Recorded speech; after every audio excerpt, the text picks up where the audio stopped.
Hello everyone. Before we start, make sure to like and subscribe to the channel and let me know in the comments where you're watching from and what time it is right now.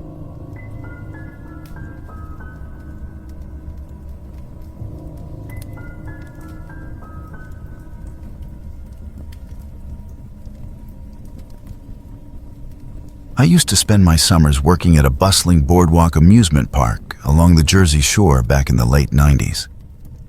It was one of those classic spots. Think salty ocean air mixing with the scent of fried dough and cotton candy, the constant hum of arcade games, and the distant crash of waves under the pier. I was in my early 20s then, fresh out of community college, and the job was a fun way to make some cash while soaking up the sun. I'd rotate shifts between ticket booths, game stalls, and occasionally helping out on the rides. The park wasn't huge, but it had all the staples. A Ferris wheel that creaked like an old ship, bumper cars that always smelled faintly of rubber, and this vintage carousel that was the centerpiece for families with little kids. The carousel was a real antique, probably from the 20s or 30s, with hand-painted horses that bobbed up and down to that tinny organ music. It had these ornate mirrors and lights that made it look magical at night, especially when the boardwalk lit up. I didn't mind working near it. The kids' laughter was infectious, and it beat dealing with rowdy teens at the arcade. But one humid evening in the summer of '98, August I think, right around the time when the crowd started thinning out after dinner, I was stationed nearby handing out stuffed prizes from a ring toss game, when everything changed. It started with this couple bursting through the crowd looking like they'd seen a ghost. The mom was in tears, clutching a half-eaten ice cream cone that was melting down her hand, and the dad was red-faced, shouting for help. They were tourists, I could tell, matching sunburns, flip-flops, and those cheap souvenir t-shirts. Their little girl, Emily, who was just 6 years old with pigtails and a bright pink dress, had vanished. They explained in a rush. They'd bought her a ticket for the carousel. She was excited, waving as she climbed onto one of the outer horses, a white one with gold trim. The ride started up, the music blared, and the parent stepped back to watch from the fence. But when the carousel slowed to a stop a few minutes later, Emily wasn't there. Poof, gone. At first, we all figured it was a simple mix-up. Kids that age are squirmy. Maybe she got off early and wandered toward the cotton candy stand, or perhaps she ran to the wrong side of the ride to meet her folks. The ride operator, this grizzled guy named Hank, who'd been there forever, swore up and down that he'd seen her board. He even pointed out the exact horse.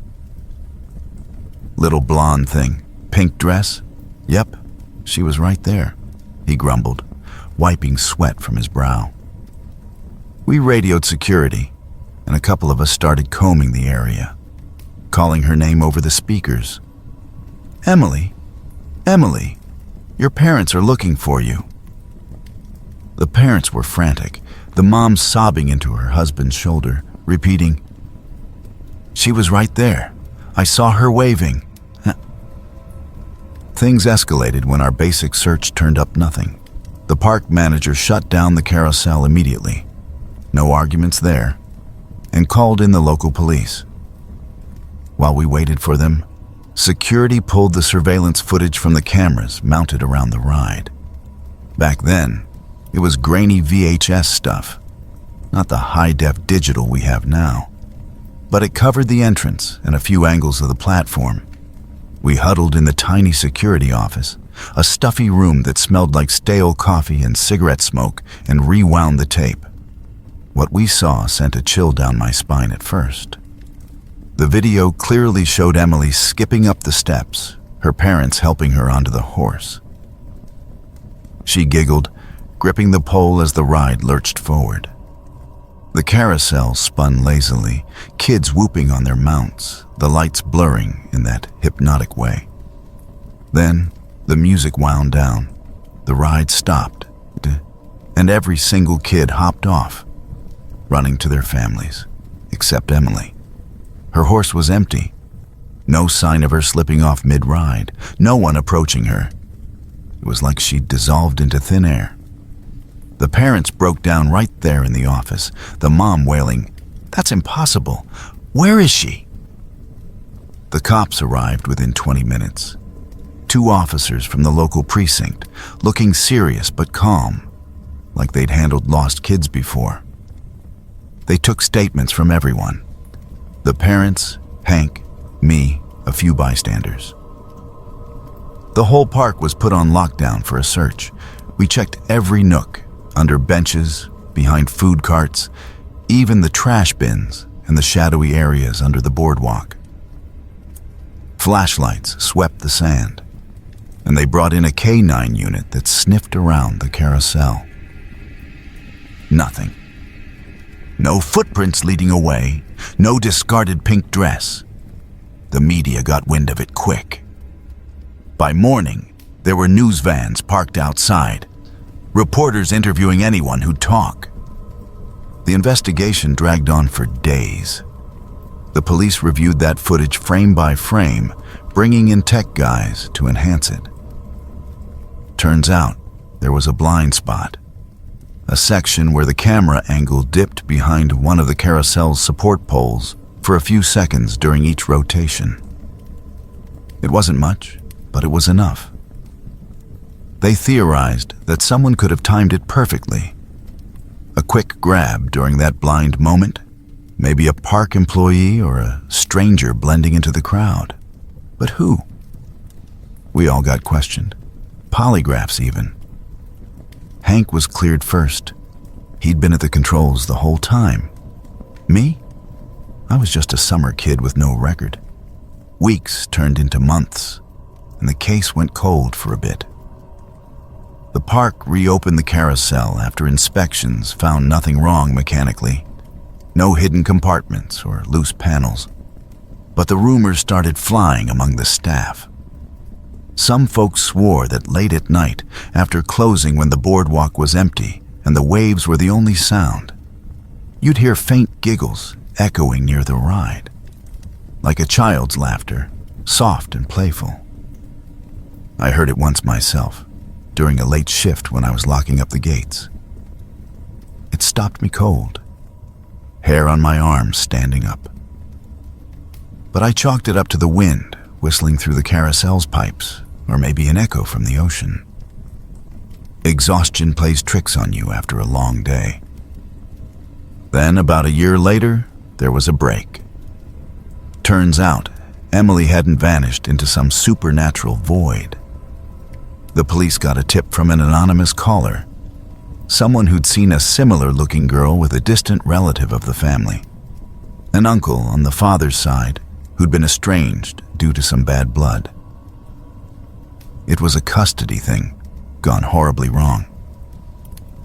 The uncle had been lurking at the park that day, saw his chance during the ride's blind spot, and snatched her.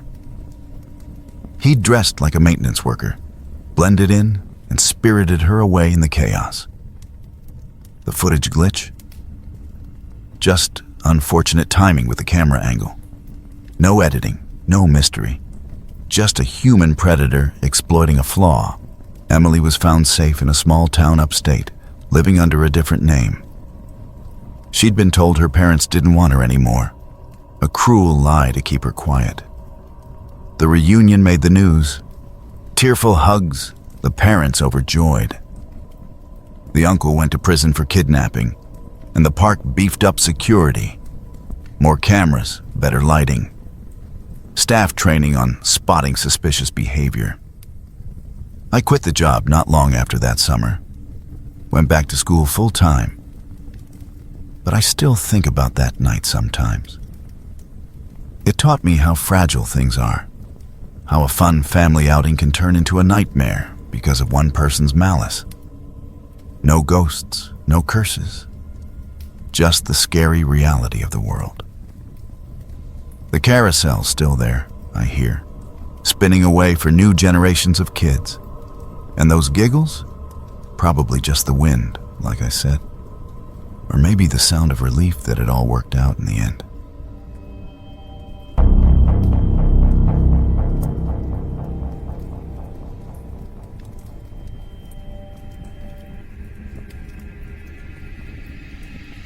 It was the summer of 2004, and I was 16 years old, buzzing with that invincible teenage energy. My two best friends, Mike and Sarah, and I had saved up all year for a trip to Cedar Point in Sandusky, Ohio.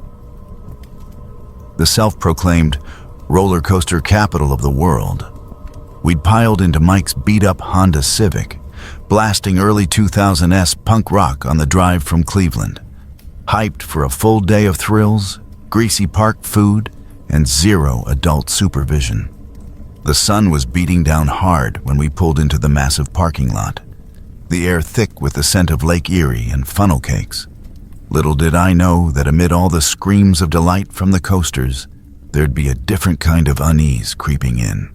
We hit the ground running, starting with the classics like the Magnum XL 200 to get our adrenaline pumping.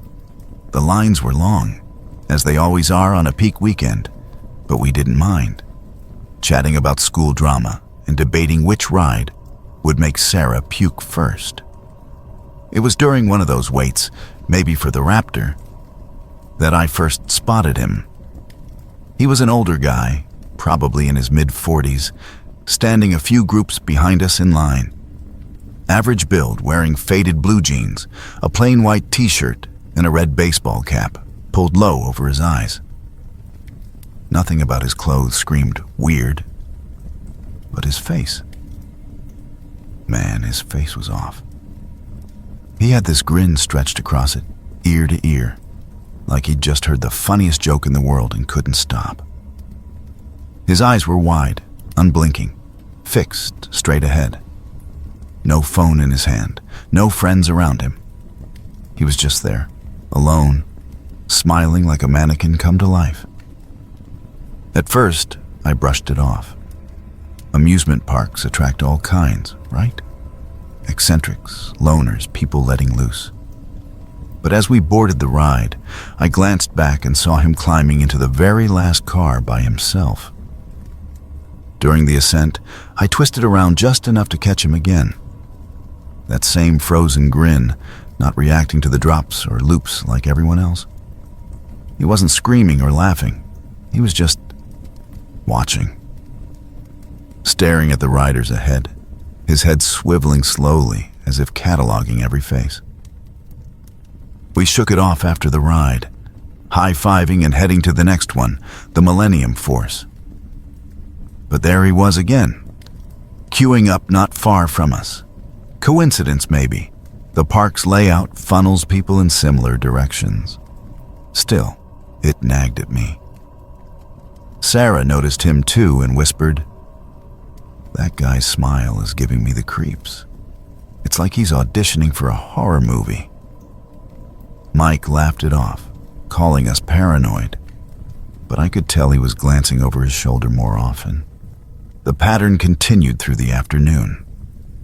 We'd spot him on the top-thrilled dragster, sitting solo in the back row, that grin unwavering even as the coaster launched at 120 miles per hour.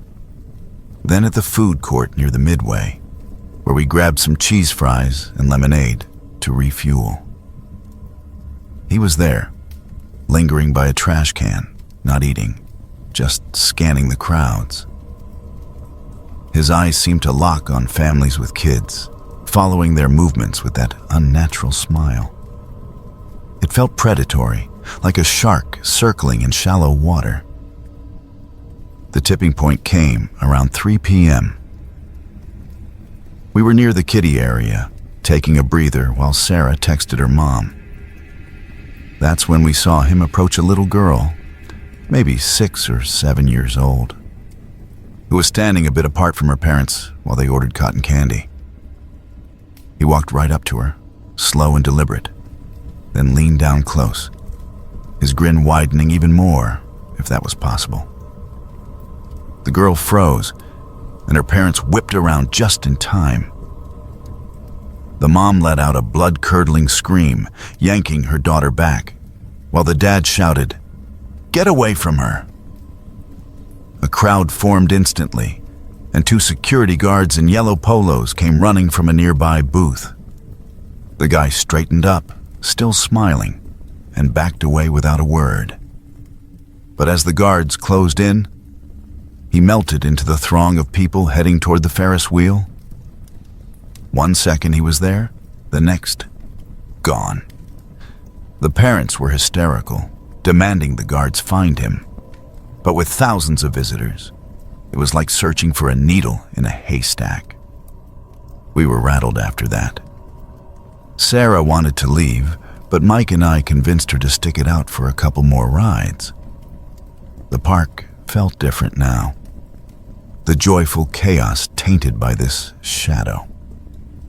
About an hour later, as we were lining up for the Iron Dragon, the overhead speakers crackled to life with a park-wide announcement.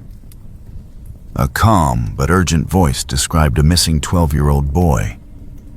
Last seen near the Gemini coaster, wearing a blue Ohio State hoodie, short brown hair, answers to the name Tyler. They urged everyone to report any sightings to security. My stomach dropped. Mike muttered, "You don't think?" But none of us wanted to say it out loud. The rest of the day dragged. We stuck close together, avoiding isolated spots, and kept an eye out for that grinning face. No more sightings, but the tension was palpable. As the sun started dipping low, casting long shadows over the Midway Games, another announcement came. Tyler had been found. He was safe, located wandering near the far edge of the parking lot, disoriented but unharmed. Paramedics were checking him out, and his family was reunited. We headed out shortly after, exhausted and relieved. On the drive home, we pieced together what we'd heard from snippets of chatter in the lines and a quick chat with a security guard near the exit. Turns out the boy had gotten separated from his group during a crowded ride exit and panicked, wandering off in the wrong direction. He couldn't explain much because he was in shock, dehydrated, scared, and overwhelmed by the noise and heat. As for the grinning man, security had reviewed some camera footage after the incident with the little girl and spotted him leaving the park gates around the time of the announcement. They figured he was just a drifter or someone with social issues, maybe on something that made him act erratic. No arrests were made that day, but they banned him from the premises and alerted local police in case he showed up again. Looking back, I think he was probably harmless in the end. Just a lonely guy with poor boundaries, amplified by our overactive imaginations in a place designed to spike your adrenaline. Cedar Point's magic is in the thrills, but that day taught me how quickly fun can turn uneasy. We never went back as a group, but I still smile, genuinely, when I think of the coasters. Just not like that guy.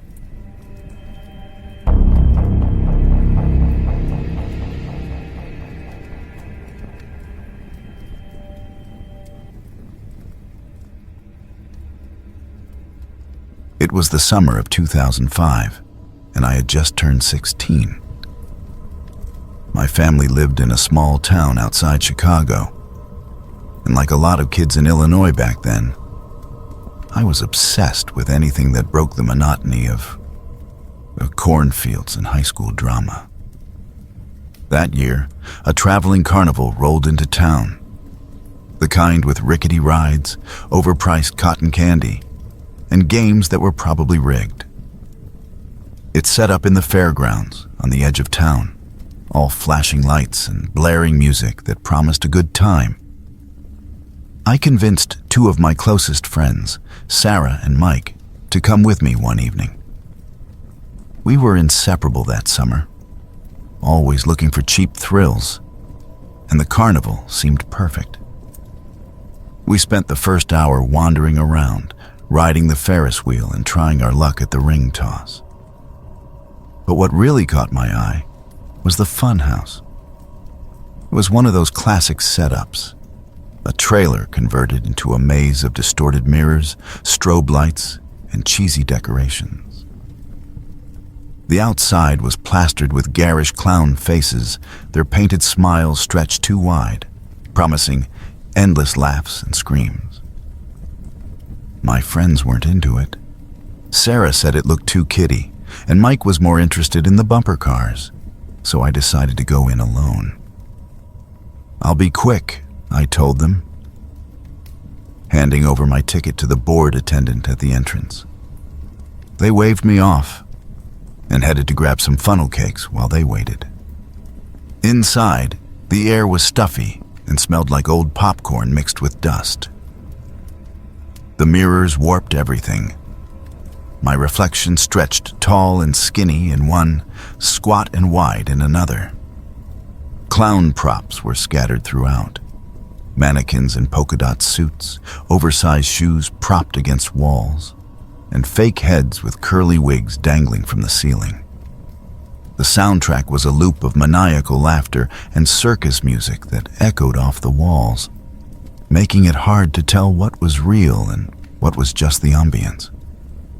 I laughed at myself at first, striking silly poses in the mirrors, but as I ventured deeper, the layout got more confusing. Paths twisted back on themselves, and I had to feel my way along the walls to avoid dead ends. That's when I noticed him. About halfway through, in a section where the mirrors formed a sort of hallway, there was a clown standing perfectly still against one wall. At first glance, he blended in with the props. Red nose, white face paint, oversized bow tie. But something felt off. The other decorations were clean and shiny, meant to look cartoonish and fun. This guy's makeup was smeared, like he'd rubbed his face too hard, with black streaks around his eyes that made him look more haunted than humorous. His suit was dirty, stained with what looked like mud or grease, and it hung loosely on his frame, not tailored like a performer's costume. He wasn't moving, but as I paused to stare, I saw it, the subtle rise and fall of his chest. He was breathing. My heart skipped a beat. Okay, I thought, maybe he's an actor. Carnivals sometimes hire people to jump out and scare you, right? I forced a nervous laugh and said, "Nice try, dude," expecting him to break character or do something clownish. But he didn't. He just stood there, eyes locked on me through the mirror's reflections. I shrugged it off and kept moving, but when I glanced back, he had shifted. Not dramatically, just a step or two, mirroring my path. The music seemed louder now, the laughter more mocking. I picked up my pace, turning corners faster, but every time I looked in the mirrors, there he was, following at the same deliberate speed. No words, no gestures, just silent pursuit. The pit in my stomach grew, that primal feeling of being hunted in a space where everything was distorted and disorienting.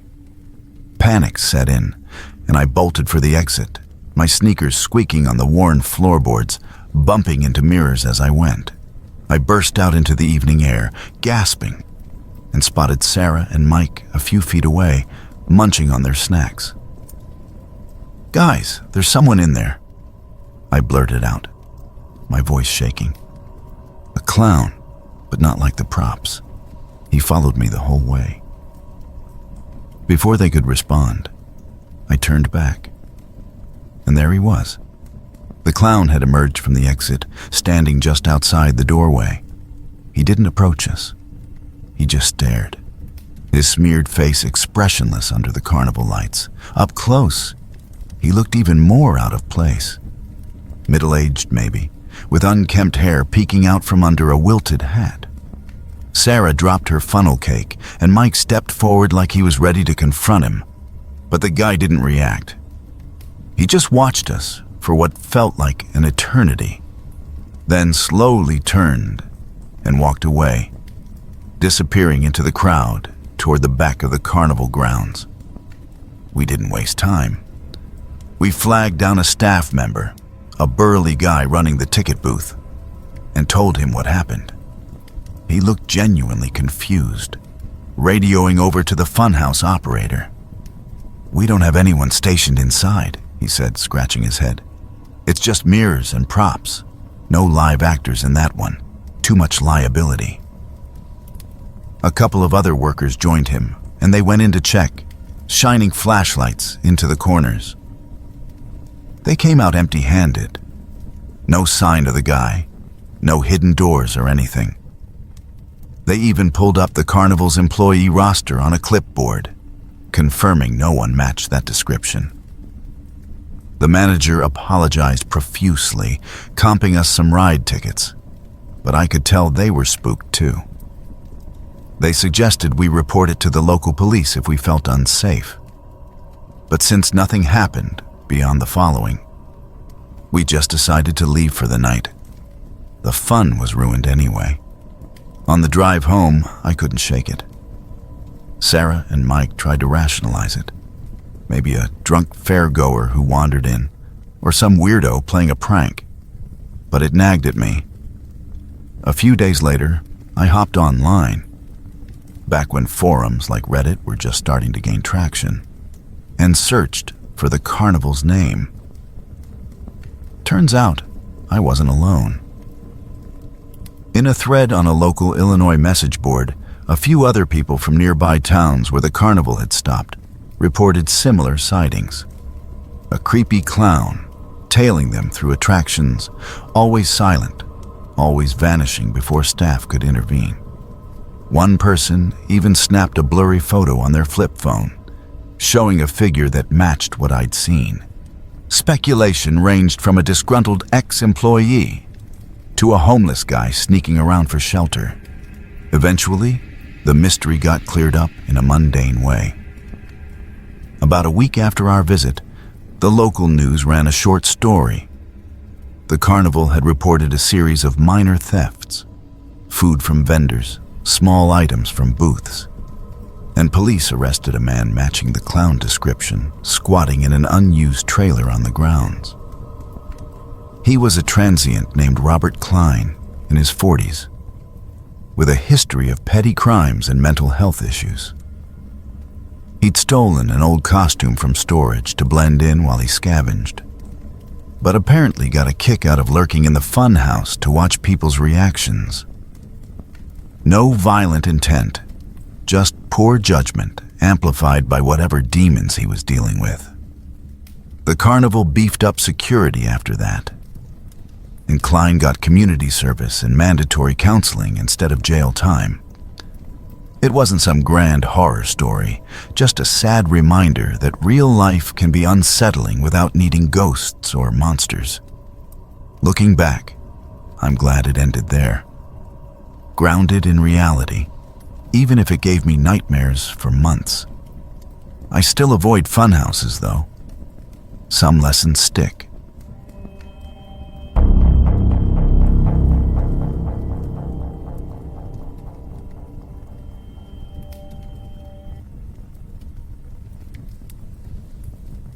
I remember it like it was yesterday, even though it's been over 40 years now. Back in the early 1980s, I was just a wide-eyed kid growing up in a quiet suburb outside Salt Lake City, Utah. My parents weren't the type for big vacations. Money was tight with Dad working long hours at the factory and Mom juggling part-time jobs. But every summer, they'd scrape together enough for a few trips to Lagoon Amusement Park up in Farmington. It was our little slice of heaven, you know? The place was this sprawling wonderland of roller coasters, Ferris wheels, cotton candy stands, and those old-timey games where you'd toss rings or shoot water guns to win stuffed animals. The air always smelled like popcorn and fried dough, mixed with the faint chlorine from the water rides. Families everywhere. Kids screaming with joy on the tilt-a-whirl. Parents laughing as they snapped Polaroids.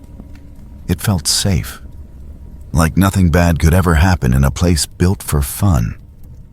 But that all changed during the summer of 1982, when I was about 8 years old. It started with whispers, the kind that adults try to keep from kids, but end up leaking out anyway. I'd overhear my mom chatting with other parents in line for the bumper cars, or catch snippets from the teenagers working the ticket booths. There was this man, they said, lurking around the park. Not some obvious creep in a trench coat. No, he blended in too well. Middle-aged, clean-shaven, dressed like any other dad in khaki shorts and a polo shirt, maybe carrying a map or an ice cream cone to look casual. But he wasn't there for the rides. He'd zero in on the kids, especially the ones who got separated from their groups for even a minute. The way people described it, he'd sidle up to children waiting in lines for the Colossus roller coaster or the log flume, acting all friendly. "Hey there, sport," he'd say with a smile that didn't quite reach his eyes. "Your mom sent me to get you. Said it's time for lunch." Or he'd pretend to be a lost uncle, spinning some story about how the family was waiting by the entrance. A few times, kids almost went with him. But something would click. A sibling calling their name, or a parent turning around just in time. Security got called more than once. I'd see the uniformed guards rushing through the crowds, walkie-talkies crackling. But the guy always seemed to vanish into the throng of people before they could grab him. It was like he knew the park's layout better than anyone, slipping behind the midway tents or blending into the picnic areas. The rumors escalated that July. One scorching afternoon, while my family was cooling off at the Pioneer Village section with its fake Old West buildings, word spread like wildfire about a little girl who'd gone missing. She was around 10, with pigtails and a bright red swimsuit, last seen near the carousel. The park went into quiet lockdown mode. Announcements over the speakers asking everyone to report to lost and found if they saw her. Hours ticked by, and parents clutched their kids tighter, scanning the crowds with worried eyes. Finally, around dusk, they found her huddled in one of the women's bathrooms near the entrance, tears streaming down her face, knees pulled up to her chest. She told the security folks that the man had been following her all day, popping up every time she turned a corner. He'd tried to grab her hand, saying her dad was hurt and needed her right away. She ran and hid, too scared to come out until the park quieted down. After that, the local news picked it up briefly. A short segment on KSL-TV warning parents to stay vigilant at amusement parks, but nothing came of it. No arrests, no leads. The park issued some statement about increasing patrols, but it felt like lip service. We kept going to Lagoon that summer, though my parents were on high alert. Dad would make us hold hands in a chain, and Mom carried a whistle around her neck. But the unease lingered, like a shadow over the sunny days. Then, the next year, 1983, it got worse. It was late August, one of those perfect blue sky days, when 5-year-old Stephen Hicks vanished. He was this adorable blonde kid from Ogden, there with his grandparents for a birthday treat. One minute he was giggling on the kiddie train ride. The next, he was gone. The grandparents searched frantically, alerting staff within minutes, but it was like he'd evaporated. The park shut down early that day, police swarming the place with dogs and flashlights. Flyers went up everywhere. Stephen's smiling face plastered on telephone poles, grocery store bulletin boards, even in our school the following fall. Search parties combed the nearby woods and the Great Salt Lake marshes, but no trace. Weeks turned to months, and the case went cold. The whispers turned to outright fear. Some folks swore the same man had been spotted that day, lingering near the kiddie area with that fake dad routine. That was the breaking point for my family. My parents sat me down one evening after dinner, explaining in gentle terms that we wouldn't be going back to Lagoon anymore. "It's just not worth the risk, honey," Mom said, her voice tight. Dad nodded, looking older than his years. They tried other outings, picnics at Liberty Park, drives up to Snowbird for hiking, but nothing quite replaced those Lagoon days. The park itself ramped up security after Stephen's disappearance. More cameras, Idaho checks at entrances, even plainclothes officers mingling in the crowds. From what I heard later, as I got older and looked into it, incidents like that dropped off sharply. Maybe the guy got scared off by the attention, or perhaps he was just a drifter who moved on. Stephen's case remains unsolved to this day, a heartbreaking footnote in Utah's missing persons files. But life has a way of marching forward. Now, as an adult with kids of my own, I've taken them to Lagoon a few times. It's changed a lot, with all the modern safety measures and apps to track your group. But whenever the carnival music starts up or I smell that fried food, a knot forms in my stomach. A remnant of those childhood fears. It's a reminder to hold on tight to the ones you love. Because even in the safest places, you never know.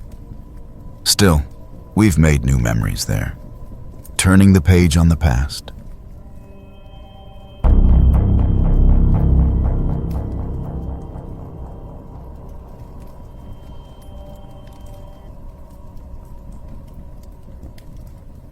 I've always said that if you looked up cursed family in the dictionary, you'd find a picture of us Stainers right there, staring back at you with weary eyes. My name is Jordan Stainer, and I'm the son of one of the Stainer sisters, Cynthia to be exact.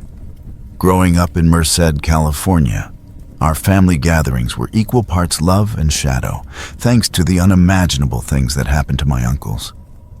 But the one that lingered longest for me, the one that felt like an open wound, was what happened to Uncle Delbert. It took decades, but we finally got some answers, and they were as ordinary and heartbreaking as life can be. No monsters, no conspiracies, just the quiet cruelty of chance. Let me start at the beginning, because you can't understand Delbert's story without knowing the rest. Our family roots go back to my grandparents, who raised 5 kids in a modest home. Uncle Carrie, the oldest, Uncle Stephen, and my mom and her 2 sisters. They were a tight-knit bunch in the 1960s and 70s, living in that sunny Central Valley town where Yosemite's mountains loomed like a promise of adventure just a drive away. But everything shattered on December 4th, 1972.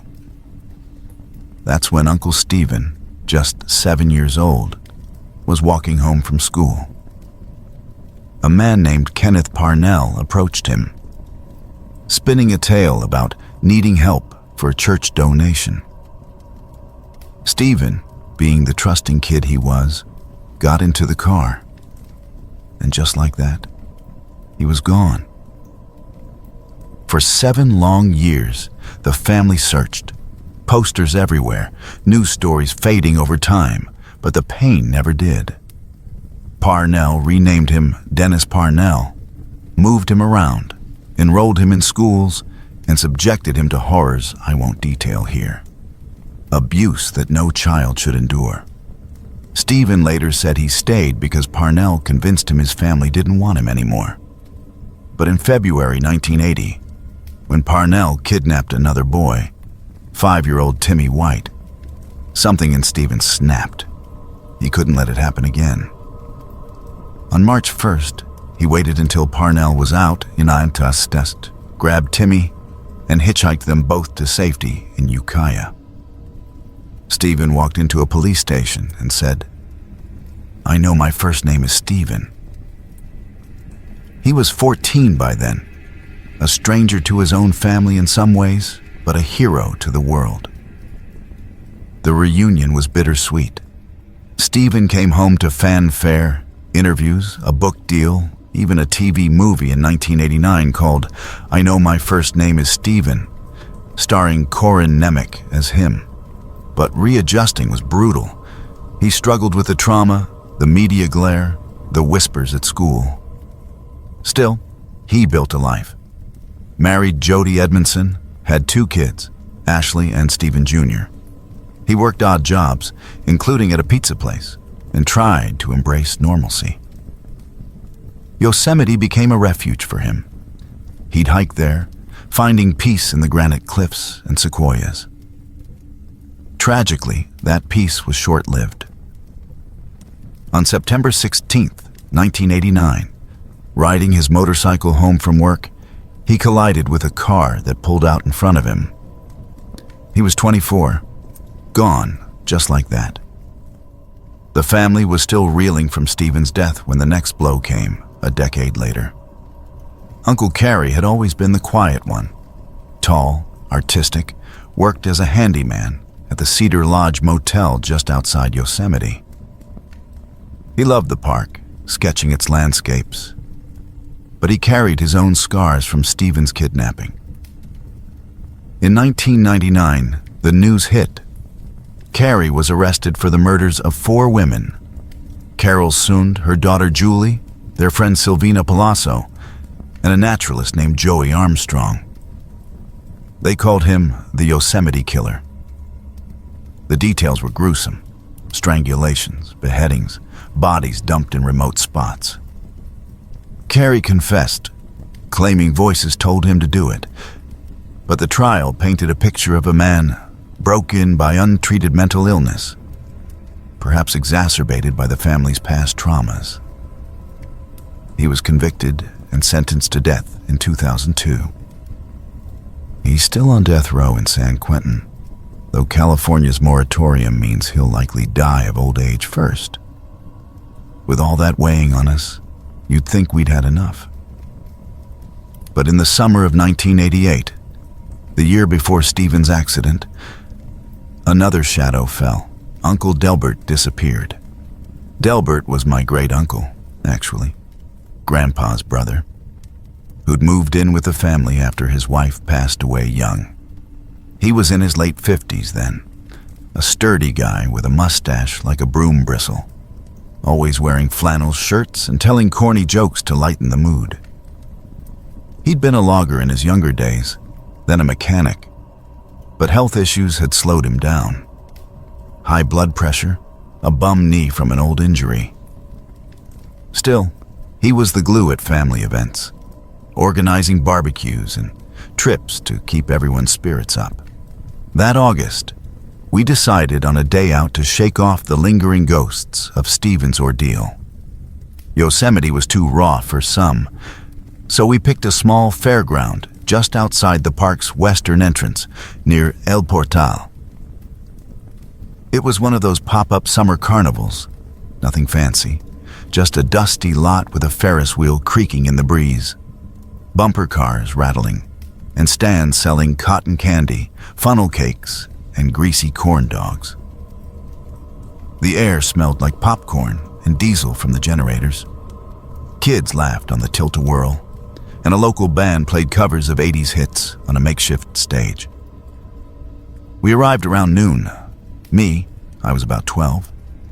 My parents, grandparents, Uncle Stephen and his family, a couple of aunts, and Uncle Delbert. Carrie was working a shift at the lodge, so he skipped it. It was hot, the kind of California heat that shimmers off the asphalt.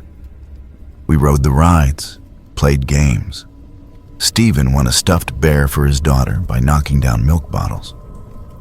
Delbert was in high spirits, teasing me about my aim at the ring toss. Around 4 p.m., as the sun dipped behind the hills, He said he was hungry. "Gonna grab a snack," he announced, patting his belly. "Anybody want a churro?" We all shook our heads. We'd just had ice cream. And he wandered off toward the food trucks, about 50 yards away, past a row of game booths. That was the last time we saw him. At first, we didn't worry. Delbert was independent. Maybe he stopped to chat with someone or watch the pie eating contest.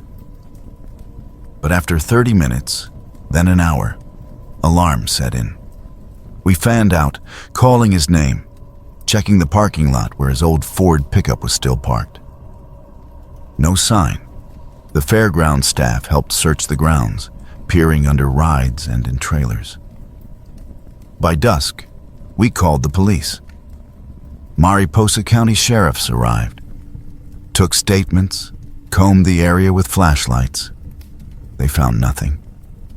No witnesses who'd seen him at the food stands, no scuffle marks, no dropped wallet.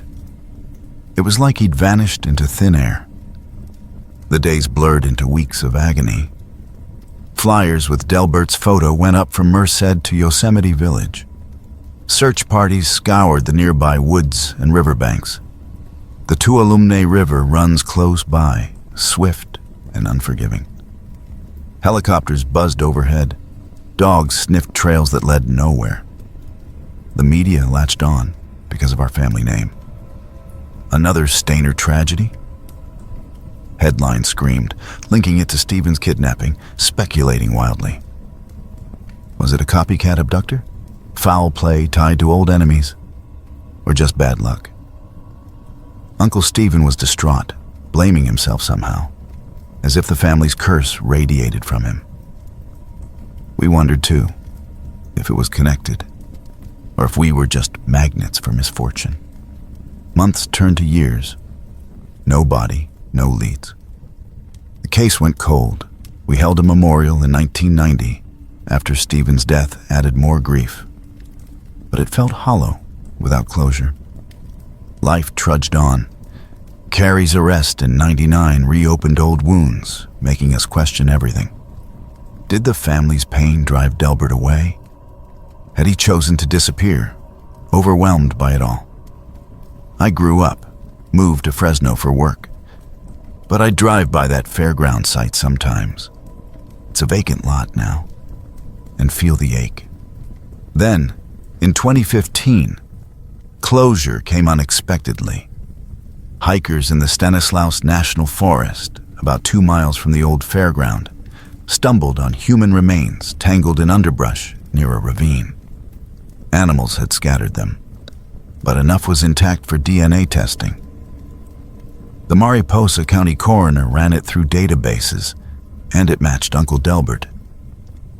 The autopsy suggested he'd suffered a massive heart attack. His medical records confirmed the risk, and likely collapsed while walking. Disoriented, he must have wandered off the fairground into the woods, away from the crowds, before succumbing to exposure that night. No foul play, no kidnapping, just a medical event in the wrong place. His body hidden by dense foliage and time. We buried him properly next to Grandma and Grandpa in Merced. It was sad, of course, knowing he'd died alone, so close yet unfound for 27 years. But it was real, explainable. No dangling mysteries, no horror lurking in the shadows. In a family like ours, haunted by kidnappers and killers, Delbert's end was almost mercifully ordinary. It taught me that not every tragedy needs a villain. Sometimes, it's just the fragility of life catching up. We've endured, us Stainers. Scattered now, but stronger for the truths we've faced. And in that, there's a quiet kind of peace.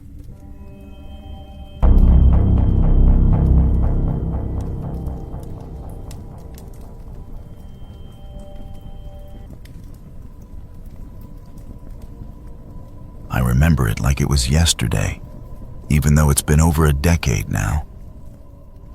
Back in 2011, I was in my mid-20s. scraping by on odd jobs after dropping out of community college. That's how I ended up working maintenance at this mid-sized theme park in Southern California. Think roller coasters, cotton candy stands, and a big old Ferris wheel that lit up the skyline at night. The place wasn't Disneyland famous, but it drew enough crowds on weekends to keep the lights on. My shift was the graveyard one. After the park closed at 10 p.m., I'd stick around until 2 or 3 in the morning, checking locks, emptying trash bins, and making sure none of the rides had any lingering issues that could turn into lawsuits the next day. Most nights were routine and boring. I'd walk the empty pathways under those harsh sodium lights, listening to the distant hum of the freeway and the occasional screech of an owl in the nearby hills. The park felt like a ghost town after hours. Echoes of laughter fading into silence, with discarded popcorn bags tumbling like tumbleweeds in the breeze. I didn't mind the solitude. It beat flipping burgers. But one night in late summer, everything changed. It was around midnight, and I'd just finished securing the log flume ride on the far end of the park. The air was still warm from the day, carrying that faint scent of fried dough and chlorine from the water attractions. As I made my way back toward the employee exit, my flashlight beam cutting through the shadows, I passed by the Ferris wheel. It was one of those classic ones, about 150 feet tall, with enclosed gondolas that swayed gently in the wind. Standard procedure. Power to all rides was cut at closing, controlled from a central panel in the operations building.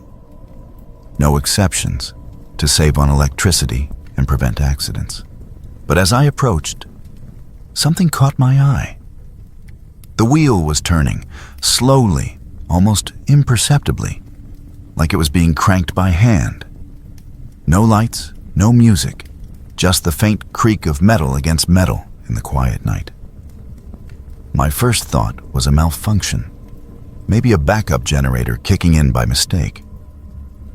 I stopped dead in my tracks, heart picking up a notch. That's when I saw them. In 2 of the gondolas, about halfway up the wheel, there were dark shapes that looked like people. Silhouettes, really. Hunched figures sitting perfectly still, not moving or chatting like you'd expect from stragglers. The park was pitch black, except for the security lights, so I couldn't make out faces or clothes.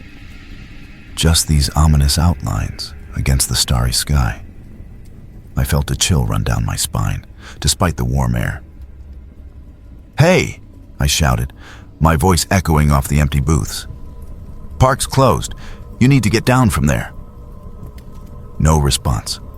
Not a wave, not a yell back, nothing. I tried again, louder this time, figuring maybe it was a couple of teenagers who'd snuck in for a thrill, hiding out after hours. Still silence. By now, my mind was racing. Trespassers could mean trouble, like vandalism or worse. I radioed my supervisor, but he was already off site, and the static on the walkie-talkie told me I was on my own. The wheel kept its lazy rotation, bringing those gondolas lower. Then, with a sudden, grinding metallic groan, like old gears protesting, it came to a halt. The sound made me jump, echoing through the park like a dying animal. I hesitated for a second, debating whether to call the cops, but curiosity won out. I grabbed the access ladder on the side of the structure, the one we used for inspections, and climbed up to the platform level with the stopped gondolas. My boots clanged on the metal steps, and I kept my flashlight trained ahead, half expecting someone to pop out. When I reached the first gondola where I'd seen the figure, I swung the door open. Empty. No trash, no signs of anyone. Just the vinyl bench seat staring back at me. Same with the second one. Nothing. I let out a breath I didn't realize I'd been holding, feeling a mix of relief and confusion. But as I reached out to close the door on the second gondola, my hand brushed the seat. It was warm. Not sun warm from the day, but body heat warm, like someone had been sitting there just moments before. I pressed my palm flat against it. Definitely residual warmth, fading but unmistakable. My skin crawled. How could that be? I'd been watching the whole time. No one had climbed down. I backed away, scanning the shadows around the base of the wheel, but the area was clear. No footprints in the dirt, no discarded items. I checked the control booth nearby, but the switches were all off, the panel locked as it should be. By then, adrenaline was wearing off, and rational thoughts started creeping in. Maybe the wind had nudged the wheel. It was a breezy night, and those things aren't bolted solid. As for the shapes, could have been shadows from the trees or my eyes playing tricks in the dark. And the warm seats, well, vinyl holds heat pretty well, especially after a hot day. Or maybe another maintenance guy had been up there earlier and forgotten to log it.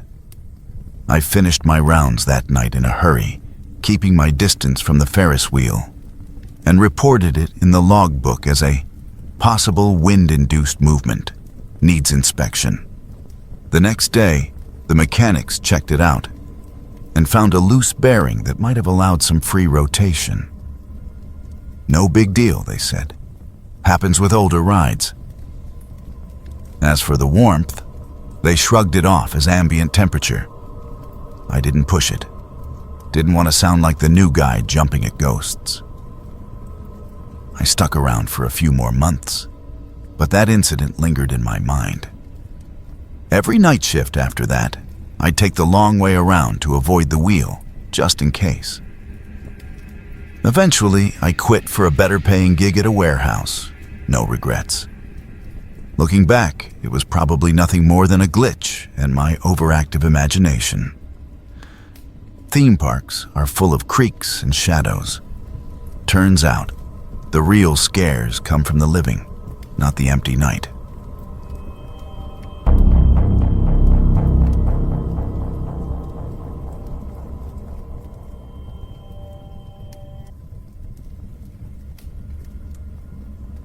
I remember that summer like it was yesterday, even though it was back in 1976, when I was just a teenager myself. Growing up in a small neighborhood on the outskirts of Springfield, Massachusetts. Riverside Amusement Park was our escape back then. A sprawling wonderland of thrills right across the river in Agawam, before Six Flags swooped in and turned it into something slick and corporate. It had that old-time charm. Creaky wooden coasters, spinning teacups, carnival games with stuffed prizes that smelled like cotton candy and sawdust. My friends and I would save our allowance all week just to spend a Saturday there, screaming on the rides and stuffing our faces with fried dough and popcorn. The air was always buzzing with laughter, the clang of bells from the midway, and the distant roar of the cyclone coaster rattling along its tracks. That particular day started out ordinary enough.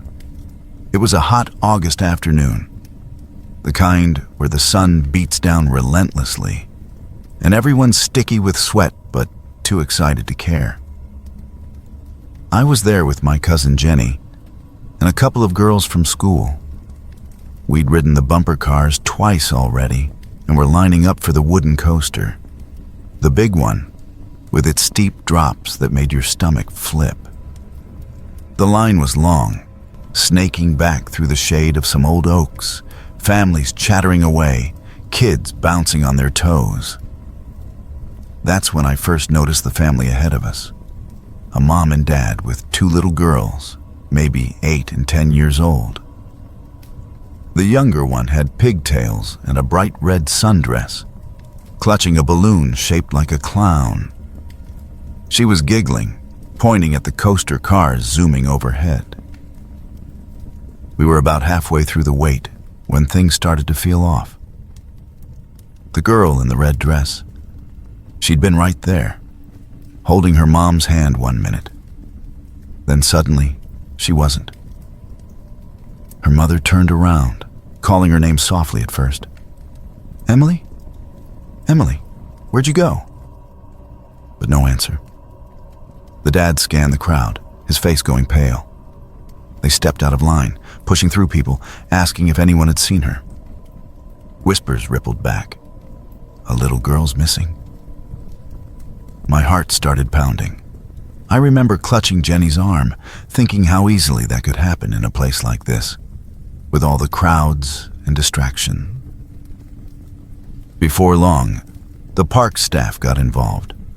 A couple of ride operators in their striped shirts came over, radios crackling. They shut down the coaster mid-cycle, cars grinding to a halt on the tracks, people stuck up there complaining. Announcements blared over the loudspeakers. "Attention guests. We're experiencing a brief delay on select attractions. Please remain calm and stay in your areas." But you could tell it was more than that. Security guards fanned out, checking under benches, behind food stands, even peeking into the restrooms. The panic spread like wildfire near the coaster line. Parents were hugging their kids tighter, strangers offering to help search. I joined in for a bit, wandering the nearby paths, calling out Emily with the others. The air felt heavier. The fun sucked right out of the day. Hours ticked by. The sun dipped lower, casting long shadows over the park. They expanded the search, closing off sections, checking the riverbank just in case, though no one wanted to say that out loud. Rumors flew. Someone said she'd been seen near the funhouse, another claimed by the Ferris wheel. Her family was frantic. The mom was in tears, the dad arguing with park management. By evening, police showed up, but it was also contained. No big sirens, no helicopters. They took statements, cordoned off areas, but it felt like they were keeping it low-key. We left before dark, the park lights flickering on, but the mood was ruined. Jenny and I walked home in silence, replaying it all. The strangest part came after. I scoured the newspapers the next day. The Springfield Republican, even the Boston Globe clippings my aunt got. Nothing. Not a single mention of a missing girl at Riverside. No police bulletins on the radio. No flyers posted around town. It was like it never happened. My mom called the park to ask, and they brushed her off. "Everything's fine, ma'am. No incidents to report." But word spread quietly among the locals. Kids at school whispered about it, and I overheard some park employees, friends of friends who worked summers there, muttering in hushed tones at the diner. They said a security guard had been the last to see her, acting shady, maybe even involved somehow. One story went that he'd been fired quietly afterward, but no one knew for sure. It gave me chills. I avoided the park for weeks, imagining all sorts of dark possibilities. Why hush it up? Bad publicity, I figured. The park was a big draw for tourists, and a scandal could tank the season. It haunted me for years.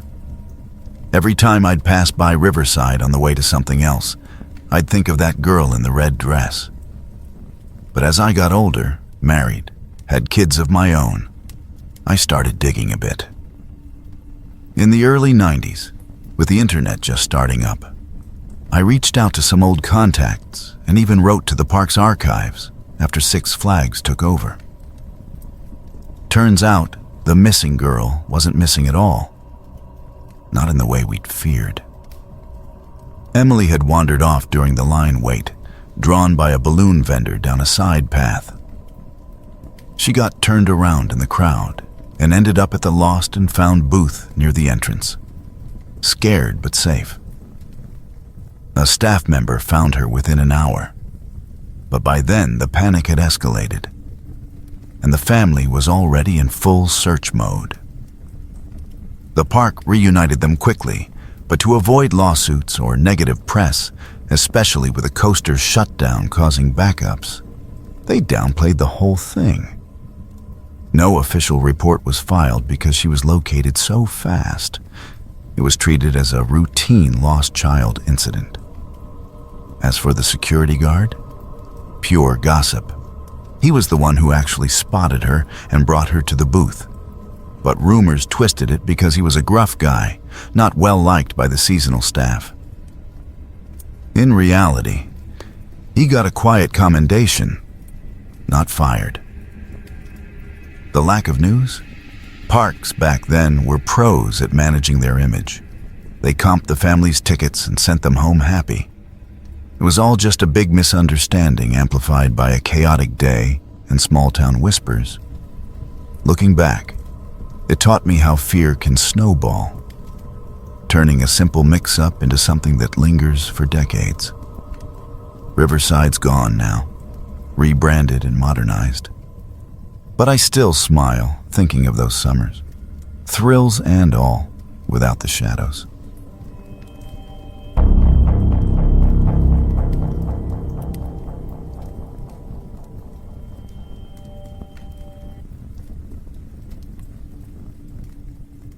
It was the summer of 1992, and I was in my mid-20s, scraping by as a ride operator for a small traveling carnival that bounced around the back roads of West Virginia. We'd set up shop in a dusty fairground just outside of Morgantown. The kind of place where the locals came out for greasy funnel cakes, rigged games, and a few thrills before heading back to their quiet lives. I handled the haunted house ride mostly. A creaky old trailer tricked out with fake cobwebs, jump scare mannequins, and those cheesy sound effects of creaking doors and ghostly moans. It wasn't glamorous, but it paid enough for gas and a motel room most nights. The carnival wrapped up around 10 p.m. on that particular Friday. The crowds had thinned out early due to a light rain that turned the ground into mud, and we were all eager to shut down and grab a beer at the nearby diner. I was doing my usual walkthrough of the haunted house, flipping off the lights and checking for any trash or lost items, when I heard a faint shuffling sound from the back section, near the graveyard room with its plastic tombstones and fog machine. At first, I thought it was one of the other carnies messing around, or maybe a rat that had snuck in. But as I shone my flashlight into the corner, there he was. A little boy, no older than 6 or 7, standing perfectly still amid the fake skeletons.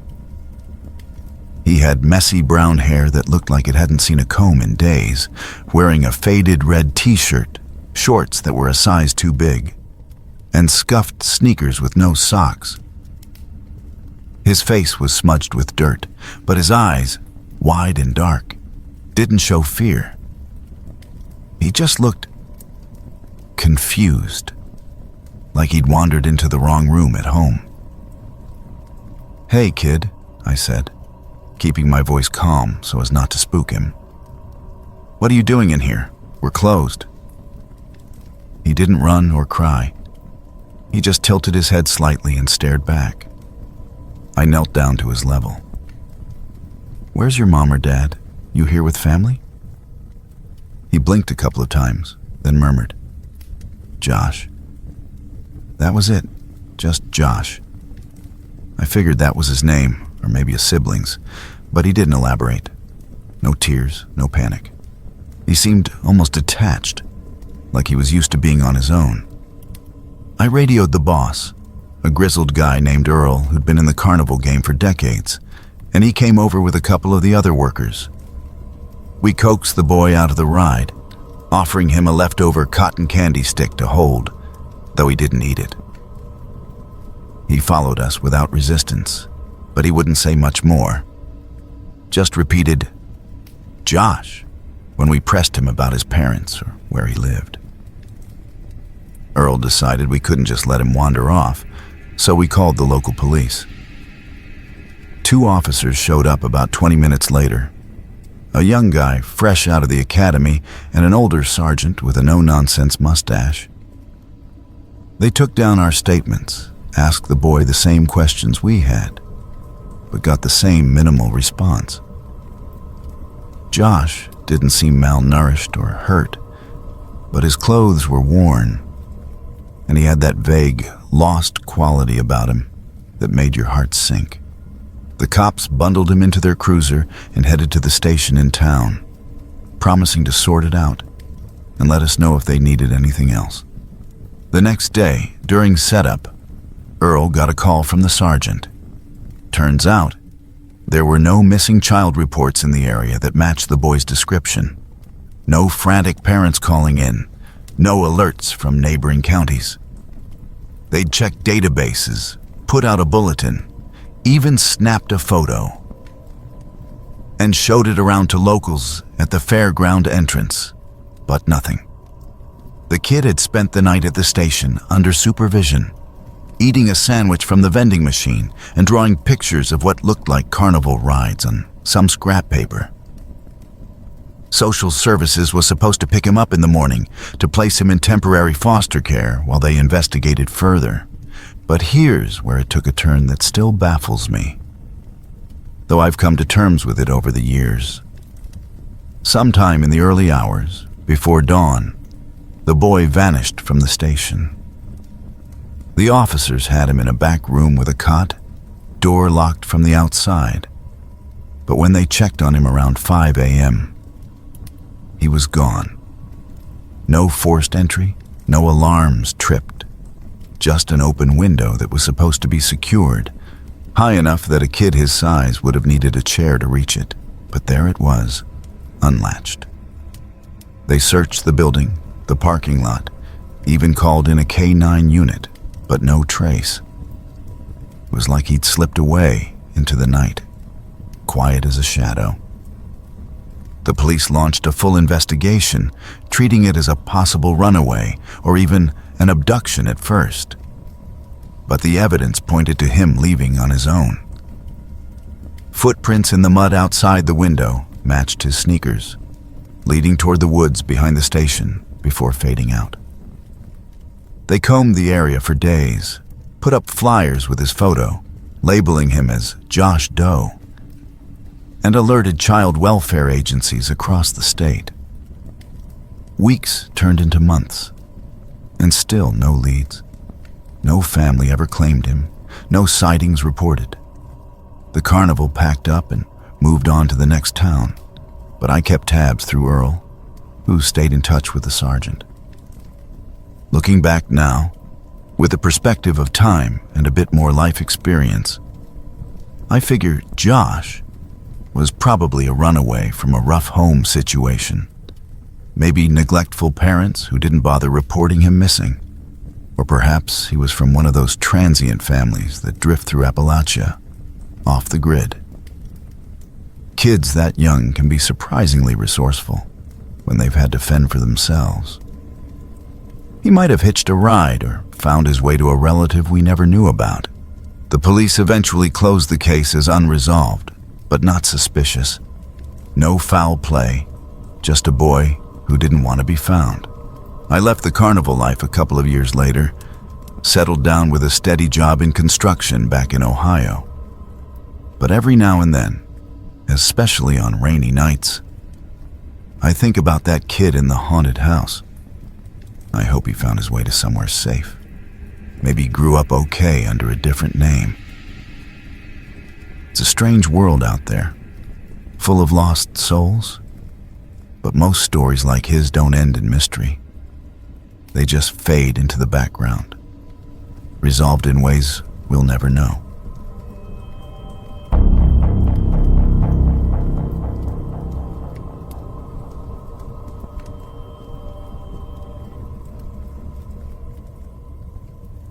I remember the old amusement park like it was a faded postcard from my childhood. Tucked away on the outskirts of our small town, overgrown with weeds and forgotten by time. It was called Whispering Pines Park, though nobody whispered about it fondly anymore. Growing up in the 80s and 90s, I'd hear the stories from my parents and the older kids at school. The place had been a summer staple back in its heyday, with cotton candy stands, Ferris wheels, and those classic rides that screamed Americana. But it all came crashing down in the summer of 1963, or so the legend went. The tale centered on the swing ride, that massive circular contraption where you'd sit in these suspended chairs, and it would spin you around faster and faster, your feet dangling in the air as the world blurred into a whirlwind of colors and laughter. They called it the sky swings, or something poetic like that. According to the locals, a little girl named Emily, about 8 years old with pigtails and a sundress, was on it one afternoon during a crowded weekend. The ride was in full swing, literally, when a delivery truck from a nearby vendor pulled into the service area at exactly the wrong moment. The driver misjudged the timing, or maybe the barriers weren't secure. Either way, the truck edged too close to the ride's perimeter. Emily's swing clipped the side of it at high speed. She didn't stand a chance. The impact was horrific, and the park's owners couldn't shake the bad press or the lawsuits that followed. By the end of that season, Whispering Pines was boarded up for good, left to rust under the pine trees that gave it its name. The park became this eerie landmark, a magnet for urban explorers and thrill seekers. Vandalism crept in over the decades. Graffiti on the ticket booths, broken glass from smashed funhouse mirrors. But the core structures held on, like skeletons refusing to crumble.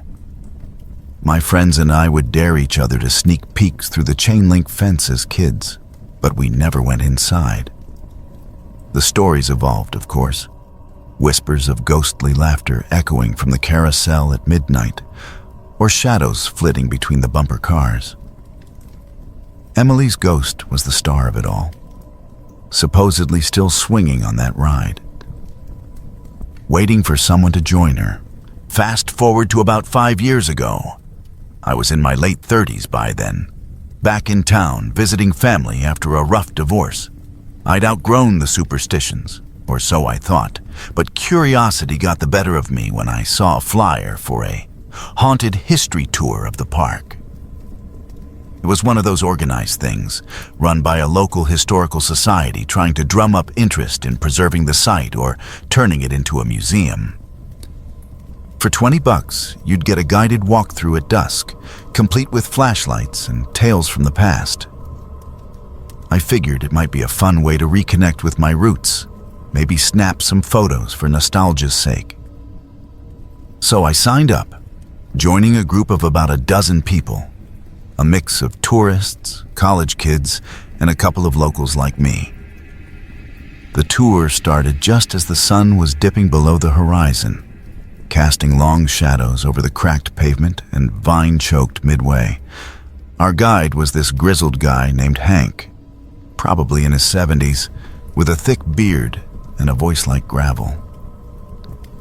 He'd worked at the park as a teenager in the 60s, doing odd jobs like cleaning up after closing. He led us through the gates, legally for once, and pointed out the remnants, the tilted roller coaster tracks, the faded murals on the arcade walls, the Ferris wheel frozen in place like a giant rusted clock. Everything was coated in that patina of decay, with birds nesting in the rafters and the occasional scamper of a squirrel breaking the silence. We saved the swing ride for last, as the light faded into twilight. It stood there in a clearing, a hulking metal frame with chains dangling from the top like limp vines. Most of the seats were gone, scavenged or rotted away, but a few still hung crookedly, creaking faintly in the evening air. Hank recounted the accident in detail, pulling out an old newspaper clipping from his pocket to show us, yellowed edges and all. He described how the truck driver had been devastated, quitting his job and moving away shortly after. The park's closure wasn't just about the tragedy. Financial woes and changing tastes in entertainment had already been chipping away at it. But Emily's death was the final nail. Everyone pulled out their phones and cameras, snapping away at the eerie scene. There was this young woman in our group, early 20s, with a fancy DSLR camera slung around her neck, who was particularly enthusiastic. She positioned herself for the perfect shot, zooming in on one of the remaining swings. We all huddled around when she flipped through her photos on the screen, oohing and eyeing at the moody atmosphere she'd captured. But then she paused on one image, her face paling a bit.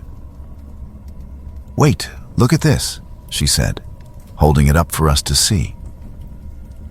In the photo, right there in the seat of that swing, was what looked like a small, shadowy figure, a blurred outline of a child maybe, with a hint of a dress or hair flowing. It was faint, like a smudge on the lens, but unmistakable if you squinted. And the chains in the shot seemed slightly askew, as if they'd been swaying just a fraction. The thing was, there hadn't been a breeze all evening. The air was dead still, heavy with the scent of pine and rust. A murmur rippled through the group. Some gasped, others laughed nervously. I felt a chill crawl up my spine, that old childhood fear bubbling back up. Hank just glanced at the photo, nodded sagely, and said in his matter-of-fact tone, "Yeah, she shows up sometimes. Folks have been seeing things like that for years." He didn't elaborate or hype it up. It was like he was commenting on the weather. The tour wrapped up shortly after, with us filing back to the parking lot under the stars, sharing uneasy jokes to break the tension. That night, driving home, I couldn't shake the image. I replayed it in my mind, wondering if it was real or just our imaginations running wild in that creepy setting. The next day, I reached out to the woman from the tour via the group's contact list. She'd shared her email for photo swaps and asked if she could send me a copy. When it arrived, I zoomed in on my computer, analyzing every pixel. Turns out, das ain't right. The figure was probably a trick of the light. A reflection from a nearby broken mirror in the funhouse ruins, combined with some debris caught in the seat. And the chains, well, Hank later admitted in a follow-up email from the Historical Society that the ground there is uneven, and even a slight shift from our footsteps could make them sway imperceptibly. No ghosts, just physics and pareidolia. The brain's way of seeing faces and shapes where there are none. Looking back, I'm glad I went. It demystified the place for me, turning childhood nightmares into a poignant reminder of a real tragedy. Emily's story is sad, not spooky. A kid lost too soon in a preventable accident. The park's still there, slowly being reclaimed by nature, and talks of redevelopment have fizzled out. As for me, I've got no plans to return. Not because of any lingering haunts, but because some memories are better left into the past, where they belong,